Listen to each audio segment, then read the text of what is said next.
4 দিনের সফরে গত বৃহস্পতিবার বাংলাদেশে আসেন জাতিসংঘের মহাসচিব অ্যান্টোনিও গুতেরেস। কিন্তু তার এই সফরে কি লাভ হলো বাংলাদেশের, নাকি ক্ষতি করার বার্তা নিয়ে এসেছেন মহাসচিব? অ্যান্টোনিও গুতেরেসের এবারের সফরটির পিছনে মূল উদ্দেশ্য ছিল মিয়ানমারে যাতায়াতের জন্য বাংলাদেশকে করিডোর হিসেবে ব্যবহার করার ষড়যন্ত্র।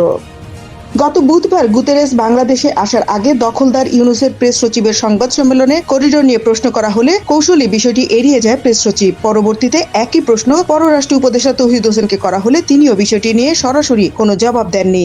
তবে করিডোর বিষয়ে মুখ খুলেন গুতেরেস নিজেই। তিনি বলেন, মিয়ানমারের ভেতরে মানবিক সহায়তা জোরদার করা জরুরি, যাতে রোহিঙ্গাদের প্রত্যাবর্তনের উপযুক্ত পরিবেশ তৈরি করা যায়। আর সে কারণেই বাংলাদেশ থেকে মানবিক সহায়তা চ্যানেল চালু করাও গুরুত্বপূর্ণ হতে পারে। রাজনৈতিক ও নিরাপত্তা বিশ্লেষকরা বলছেন, মিয়ানমারকে করিডোর দেয়া হবে বাংলাদেশের জন্য আত্মঘাতী সিদ্ধান্ত, কারণ এতে বাংলাদেশের নিরাপত্তা বলতে আর কিছুই থাকবে না। বিশ্লেষকরা অ্যান্টোনিও গুতেরেসের সমালোচনা করে আরো বলেন, করিডোরের থেকে বেশি প্রয়োজন ছিল রোহিঙ্গা প্রত্যাবর্তনের জন্য কার্যত জাতিসংঘ আদৌ কোনো ভূমিকা নিয়েছে কিনা সে বিষয়ে স্পষ্ট করা। সেটা তিনি করেননি, বরং সাংবাদিকের এক প্রশ্নের জবাবে তিনি বলেন, নিকট ভবিষ্যতে রোহিঙ্গা প্রত্যাবর্তনের সংকট সমাধানের কোনো আশু সম্ভাবনা দেখছেন না। তাহলে তিনি নতুন কৃষি সংবাদ নিয়ে আসলেন, বরং বাংলাদেশকে আরো নিরাপত্তাহীন করার ষড়যন্ত্র বাস্তবায়নে এবারের সফর করলেন। Desk report, বিবাংলা.net।